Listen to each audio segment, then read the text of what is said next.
Hi, everyone. My name is Anthony Santiago-Holt. I wish I was there in person at NarraScope, but unfortunately I could not make it. But we have this video in replace of myself. The presentation is titled Writing a Manifesto Inside Game Engines, Interactive Systems as Resistant Narrative Interfaces. And that is admittedly a lot to take in. So I want to break down before we begin this whole presentation. A manifesto is usually understood as a fixed text, a declaration of beliefs, intentions, or political position, something stable and something that's readable. And it's something that's meant to persuade an individual, at least in my book. What I'm arguing is that once you place a manifesto inside a interactive system, inside a game engine, it stops behaving like a fixed text within like interactive design. It can become unstable, fragmented, and something that can loop, contradict itself, or even fail its project as a whole. Instead of writing about ideas, I'm writing through these systems of branching logic, loop-in structures, interactive fiction, and audiovisual layering of glitch itself. Also, throughout this presentation, there will be a flash and light warning. A little bit about myself. I go by they, them, and Naya, which is they, them in Taino culture. I wear a lot of different hats within my digital making and theory. I am a diasporic Puerto Rican, meaning I was born off the island, and I'm from Philadelphia. I'm a multimedia designer, noise performer, an auto-theoretical writer, and a practice-based researcher. And I work within the traditions of anti-art and anti-design. And throughout this presentation, you'll find QR codes linking to my work, games, and social media. I'm currently a PhD student at Drexel University in the digital media department. I recently reached candidacy, which is amazing, and this project directly connects to what will become my dissertation. I also hold a MFA in studio art and cultural research from the University of Delaware, and a BFA in sculpture with a concentration in printmaking from the Pennsylvania Academy of the Fine Arts. So what is a manifesto?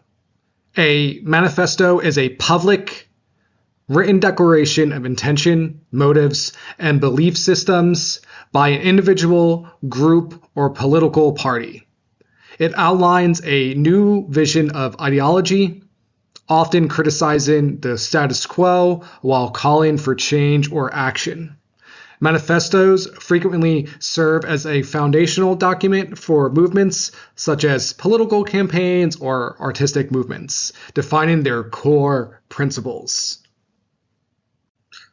My artistic and theoretical lineage moves through Marxism, the Situationist International, post-structuralism, postmodernism, cyberfeminism, and new media studies. The Communist Manifesto, published in 1848 by Karl Marx and Friedrich Engels, is a foundational political pamphlet analyzing history as a series of class struggles, specifically between the bourgeois, the capitalist, and the proletarian, the worker class. It argues that capitalism is inherently exploitative and destined to be replaced by the communist system through revolution, advocating for the end of private property. The Society of the Spectacle, which was published in 1967 by Guy Debord. Debord describes capitalism as a system organized through mediated images where representation becomes a form of propaganda that shapes perception. Debord's Society of the Spectacle emerges directly from the Situationist International, which was founded in 1957. The Situationist positioned itself as a radical space between Marxism and anarchism, refusing both rigid parties, structures, and traditional revolutionary modes. As summarized in the Situationist International, a critical handbook, a situationist was simply anyone who rejected all authority, but without being an anarchist, and who criticized commodity society without being a Marxist. Situationism appeared as a uninitiated to be a kind of new political position between these two traditional left-wing tendencies. The Situationists became a catalyst force leading into the May '68 uprising, a student protest that expanded into a national strike and one of the most influential political events of the 20th century. Debord's texts circulated widely during the uprising, with one reviewer calling the Society of the Spectacle a terrorist Bible. Slogans from Debord's thesis appeared across Paris walls, spray-painted by both sympathizers and the Situationists themselves. To me, we are already cyborgs, interconnected with media systems and technological infrastructures. Think of your phone, tablets, and laptops. Donna Haraway's Cyborg Manifesto, which was published in 1985, challenges the rigid dualism such as human-animal, man-woman, natural-artificial. Her cyborg disrupts these binaries by creating hybrid identities. However, Haraway's cyborg is still shaped through her positionality within a colonial structure. Donna Haraway, though she acknowledges colonial dynamics, she speaks from within those systems. In Shaman, Cyborgs, and Women, Haraway introduces a cyborg as a cybernetic organism, a hybrid of machine, organism, and a creature of social reality, as well as a creature of fiction. This shifts our understanding of the cyborg away from this science fiction cliche of half human, half machine entity towards a materialist and metaphysical figure. One produced through technology, labor, history, and political struggle. Haraway's aim is made explicit in the opening of her essay. This chapter is an effort to build an ironic political myth faithful to feminism, socialism, and materialism. The cyborg is not merely a metaphor, it is an analytic tool that reveals how subjectivity is always already hybrid, constructed, and networked. Mackenzie Work's A Hacker Manifesto, which was published in 2004, is a mediation on abstraction, property, and class struggle reframed through the lens of digital media and hacker culture. Hackers, as a new social class, produces new information and abstractions as immaterial collages that resist representation and create new from the fragments of the old. Yet these abstractions are always vulnerable to be captured by the ruling class, which is now morphed into the victorious class. So the ruling class, the ones that own the means of production, morphs into the victorious class, the ones that own the means of information. A hacker manifesto can be read as a form of speculative or science fictional turned real forecasting, a mode of theoretical fortune-telling that anticipates how modes of production might be hacked away from the spectacle and capitalism. I believe that Legacy Russell expands his idea of hacking in Glitch Feminism, which was published in 2020. Russell reframes error not as failure, but as a generative condition. And glitch becomes a way for bodies to review systems of control. These systems include the spectacle and capitalism as rigid identity structures. Much like Donna Haraway's cyborgs, that challenges the binary thinking, Russell pushes this fragmentation even further. Glitch represents the collapse of rigid binaries, man, woman, animal, machine, really any kind of like duality structure. Glitch becomes a deliberate act of refusal. And for this reason, I see hacking and glitch as forms of liberation. For my own theory and manifesto writing, it takes the form of the Boricua cyborg manifesto, and it emerges from media theory that analyzes power, technology, and representation.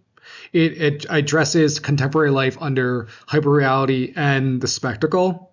It is grounded through my own Puerto Rican diasporic experience, and it's developed through decolonial practice-based research. The ideas of the cut-up method is a revolutionary act. The taking of pre-existing material under this constraint of capitalism and remaking it without the confines of the commodity object. We can see that in collage, we can see that within remix culture, and we can see that in various forms of making when we can see the hands-on approach of sampling. There's also a literary equivalent to that, which is the cut-up method and automatic writing. The cut-up method was made by Brian Gysin, who was a British-Canadian painter, writer, sound poet, and a performance artist. He invented various experimental devices and is best known for the use of the cut-up method alongside his close friend, William Burroughs. And Brian Gysin is on the right-hand side.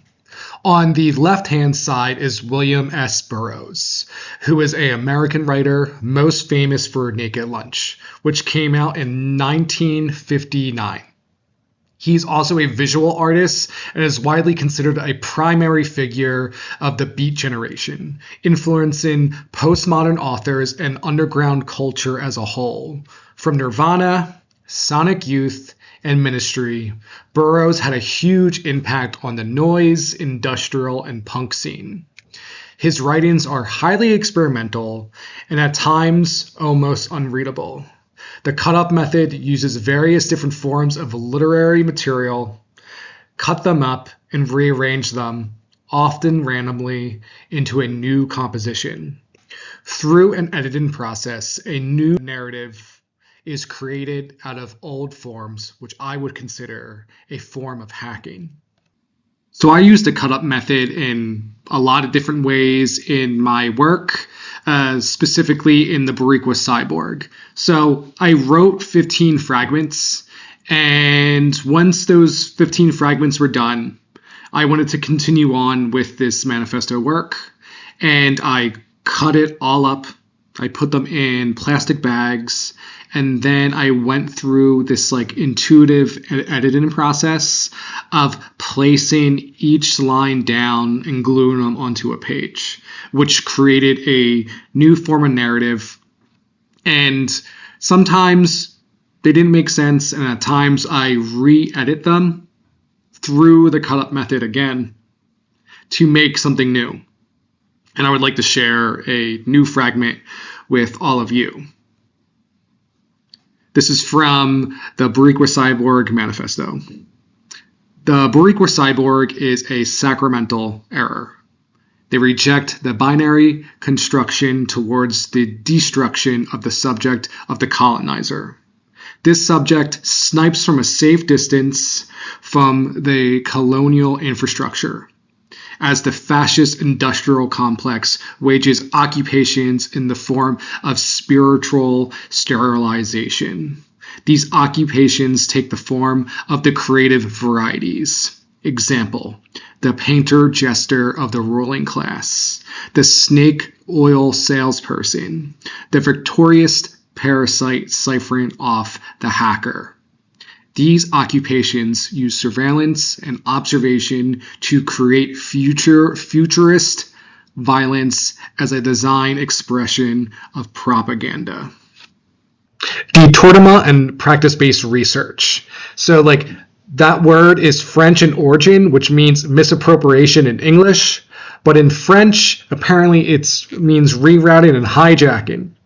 It's a situationist technique of reusing pre-existing artistic media elements such as like images, text, and sound, and placing them in a new context or to subvert the original meaning.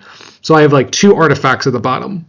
One is Discover Puerto Rico, which is a kind of like vacation kind of like company, which has a lot of like advertisements out in the public.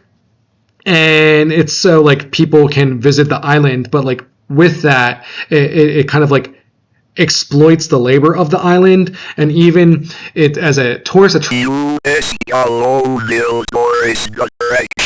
it doesn't account for like the people that live there itself, that's like under US rule and capitalism that completely suppresses the indigenous like Boricua, the indigenous people of that island. And now, and on the right-hand side, we have decolonized Puerto Rico, which is something I wanted to subvert the original kind of like ad. And this is like kind of like the way to kind of describe my practice-based research within this like situationist international type of like mode of thinking. This situationist international mindset, or like remixing of pre-existing things to make them new, is like prevalent through all of my research and all of like my like design based things that I create. Even within like card games, I use this ideas and kind of like grab to certain ideologies and flip them on their head. On the left hand side, I have a kind of reimagining of the Unabomber into like this Wario-like being, and this kind of like mode of remixing and reusing ideologies that are like harmful, or like even left-wing ideologies that I'm part of, is prevalent in a game I made called MAGIKINGDOM Daymare Chapter Uno, which is like a free-for-all of these ideas in like this like non-linear manifesto, but also it's trying to tell a story at the same time.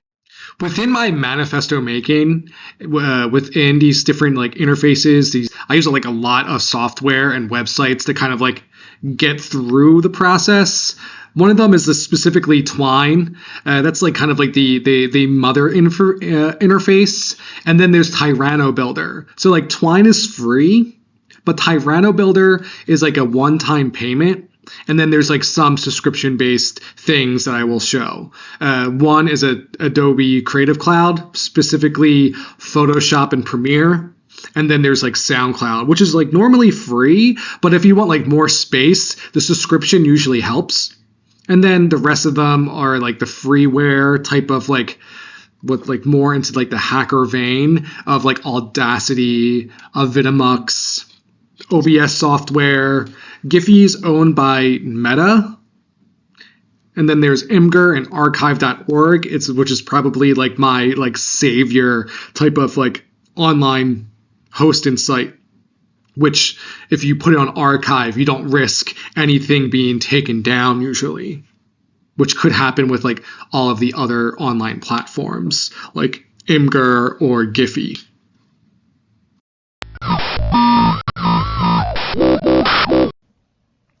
I have a character within Photoshop, and I use this just to get like really crude animations out and onto different platforms like Giphy, so I can use in my Twine game. And I'm going to go over that process just a little bit. I have a character with 3 frames. Each frame has a different section of a walking animation, and all of them are there. When I'm done designing my character, I want the timeline in Photoshop to be present, which is under Window and then Timeline. And once I'm done putting everything in place in the timeline, I can play it and see what it vaguely is going to look like. Then I want to export this GIF, which is a little bit different than exporting any like image, any GIF, or any like really any file you want. It's a little bit of an extra step. So I'm going to go to File, then I'm going to Export, and then I'm going to Save for Web. At least for me, I don't need to know any of this UI right here. I don't mess with it at all. It's already set up for me. And all I have to do is click Save. And then I'm going to name my GIF. Once you export your GIF, you should have something like this if you're on Windows. Sometimes with Apple products, it won't play, but that's okay. And you can upload that to Giphy or any site of your choosing. And this is just like a really quick type of introduction to GIF making in Photoshop. For a more illustrative style of animation, I use Procreate. I still make it into a GIF, but I draw everything out and I'm able to put my reference photos in there and all of the line work. And then I export that GIF out from Procreate onto platforms like Giphy. But this is kind of to show you different modes of making or different modes of animation, which will eventually be assets for games that will be implemented into Twine. Twine is a pretty interesting game engine since it's mainly a text-based format, and it's used for, you can make visual novels, you can make interactive fiction, pretty much anything that's like mostly text-based. When you're using Twine, it is good to know some coding, but when I teach this to my students, they usually have no coding background, and it becomes pretty accessible with showing them just little things just so they can get off the ground. And then we use things like the Internet Archive to upload our assets, as well as Giphy, Sound, and SoundCloud. Given we can upload all of that stuff to the Internet Archive, but there's pros and cons to each interface and kind of like platform that you share assets to. Okay, so this is the interface of Twine, and I have two projects. One is the Boricua cyborg Manifesto, and then the other one is Magic Kingdom Daymare Chapter Uno. In this case, over here, Chapter One, and we have like various different, well, or two different stories or two different linear or non-linear paths. One is very linear, which I'll show you first, since it's the most recent project. And within Twine, I have two different branches that lead to a beginning, or they come from a beginning, and then we have a preface, and then we have two different sections in here. One is fragments that are a little bit more cleaner, and the other one are more glitched fragments. So I want to show you both passages to show you the beginning and just talk about them for a little bit. So everything is in here. I'm going to test from this passage, but even in the interface itself, we can see all of the writing and we can see the different passageways and some of my code for this project. So when I test it out, it will open a page for me.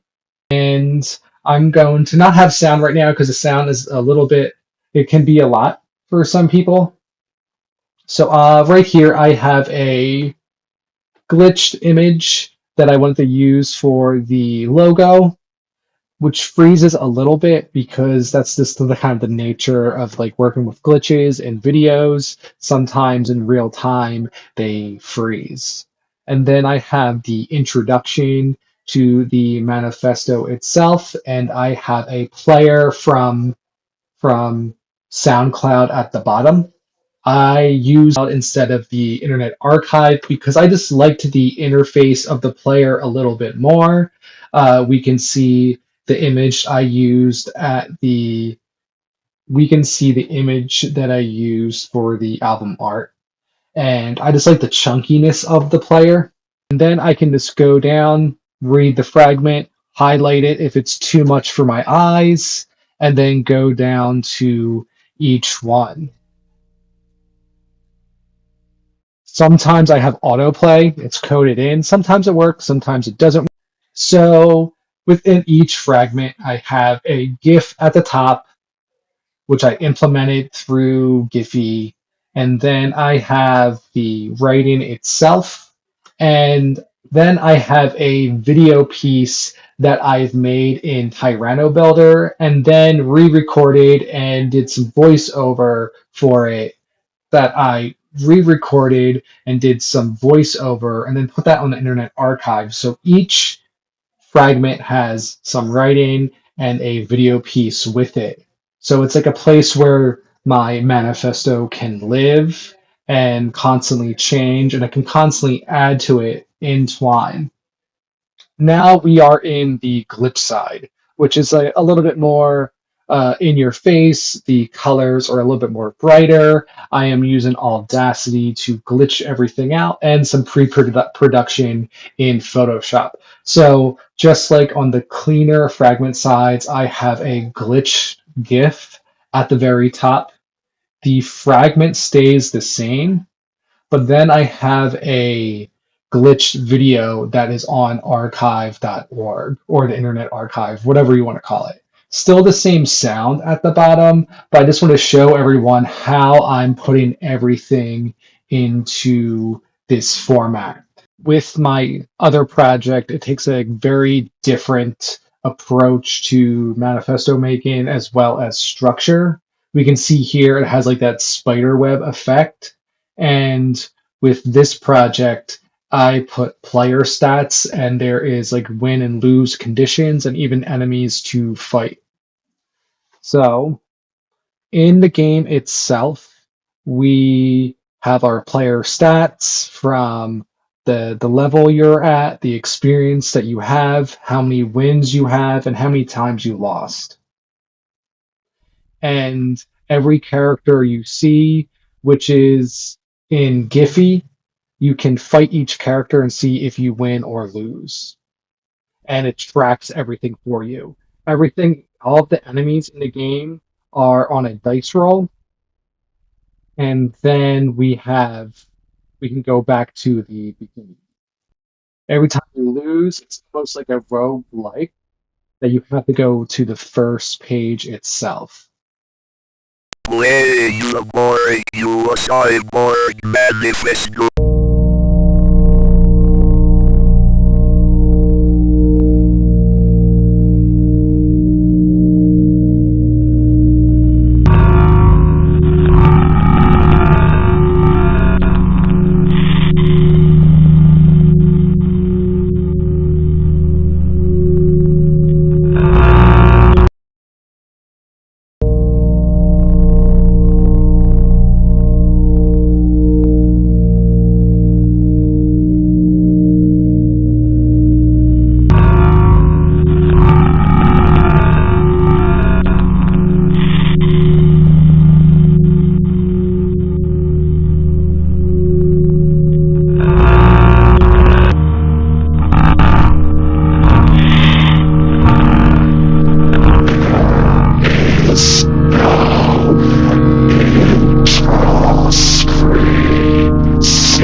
Tyranno Builder is a visual novel game engine. And with visual novels, it does have a form of writing attached to it, or a form of writing that it's mostly known for, but it's heavy on the visuals. So in the name visual novels, the most important thing in visual novels is the visuals. And these visuals can really look like anything, but for the history of visual novels, it is mostly Japanese-inspired or anime-inspired type of work. Here are a few screenshots in Tyranno Builder, and it's code-friendly, but we do have some components that we can use, like page break or background image, or a character joins a scene when it says join scene, and then really it's each component has a function that you can click and drag into the scene. And when you click and drag it into the scene, it has to be in a order, for like a top-bottom order of which thing will happen next. So the page break or the background image will always come before the character when it joins the scene. And then after, when that character joins the scene, it will show the text, and then that character will exit. I show this engine to my first year students, my friends, and they pick up this engine really fast. And when I give demos out, they pretty much get the idea within the first 5 minutes, and then they don't really need me anymore, which is usually a weird thing. And I just let them play and use the engine however they want and help them out whenever they have questions. But if you are new to game design and like visual novels or more about character design, this is the engine for you. The Boricua cyborg manifesto entire builder.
glitching with Audacity, for me, is a lot of fun. Sometimes it can be a little tricky. We are dealing with error and corruption, and we're dealing with kind of this like non-linear aesthetic within these engines. So we're technically doing something wrong. So if we get a video or we get a image, the image ones, the glitch is a little bit easier, and I'm going to show you that, but I will show the outcome of both.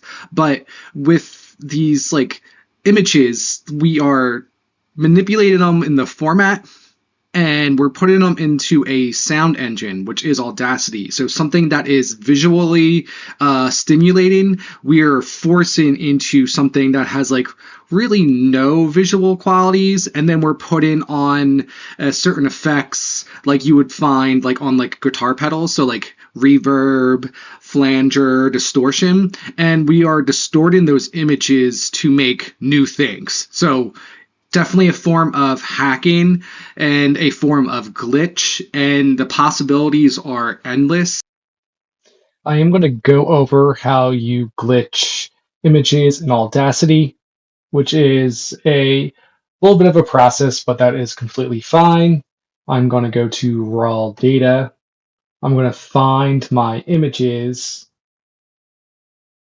And once I find my images, I have to encode them in a certain way, and it is ULaw. And then for the byte order, I have to put little, and then I want it in mono.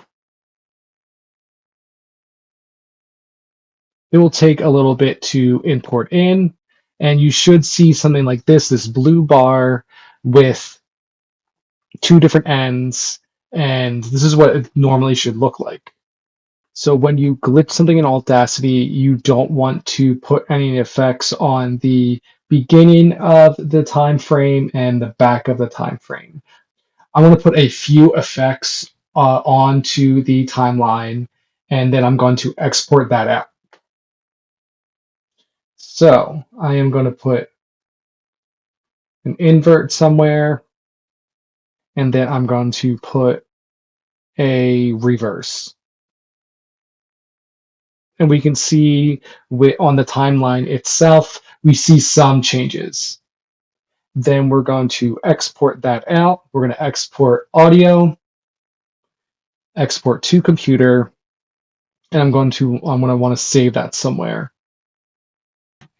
I need to make sure that it's encoded the same way it was imported in, and instead of A-law, it's going to be U-law. We can leave it raw, and we need the format as a other uncompressed file. This artifact over here is a image that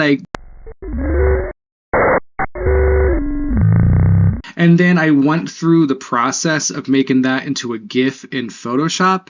And just like the cut-up method is a form of liberation, I really think that hacking and glitch is also a form of liberation in the sense that like you're doing something wrong and creative in an outcome, and you're taking pre-existing things and ideas and software, and you're taking it out of like this confines of for a full in-depth demo follow the QR code. when it gets to the glitching of videos in Audacity, there's a lot of things that we need to prep. We need to encode it in a certain way, and it becomes like very technical, but also technically wrong at the same time. And that's something I really enjoy, is like using these like kind of like old software and kind of like taking them out of its like original use to make something new. So there's like certain things we have to do to the video. We have to encode it in a certain way in a Vidimux, and we have to make sure that it's like a raw file in a certain format, and we have to like click on things that normally will corrupt them and try to corrupt them in a playable way. When it comes to corrupting something in a playable way, sometimes it takes a lot of time for the prep, and sometimes it takes 12 minutes. I had some videos that were encoded for like 50 minutes just for it to not work at all. So it takes like time and patience to glitch something. I know that there's a lot of like kind of phone apps or apps online that can glitch something for you, but that's not necessarily a true glitch, and it doesn't necessarily give you the qualities as if you did it yourself manually. Think of a filter. It really becomes like a kind of imitation of an aesthetic. And with the method of Audacity, or even like finding your own way to do things, it's a lot more pleasing. At least in my book. Example of glitched video in Twine.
The last thing I want to talk about is zines, which we can use for manifesto writing or design-based practices. And with zines, they're supposed to be limited run or multiple different runs of a piece of work, either like a piece of art or, in our case, a manifesto. And it's supposed to be a thing that you pass around that showcases a message. That message can be funny, it could be serious, it could be really any possibilities, but I want to stress that you don't have to wait for anyone to put out your ideas. Just like how you can put out ideas in the form of a game in Twine, you can do that physically. And you could even put like QR codes in a physical substrate of a zine and let that go to a digital platform. And if you made a video essay, let's just say like a recorded version in Tyranno Builder, or even if you recorded your game with like OBS software or really any like screen recording software on your laptop, you can put that on different analog substrates. What I did over here, I put it on a DVD using old software, and I also put the videos on YouTube and archive, but like I gave these out at like punk and noise shows just to get like a message across. And you can do this as well, using old media for a new message, and even like putting out a message out there that's not connected to like a techno-feudalist type of like platforms like YouTube, where on your video whenever they want, if they feel it is going against their guidelines. And these guidelines always change. They do that for a reason. on the Internet Archive. I never had a video be taken down, but I definitely had things taken down on YouTube for like very silly reasons. Thank you for everyone watching this video. I really appreciate it. Please reach out if you have any questions. And I just really want to thank NarraScope again for inviting me back for another year and for letting me showcase some work and to talk something that I really care about and to show theory and to show some of this work I've been making. And I hope that you take some of these ideas and implement them into your practice. Thank you so much.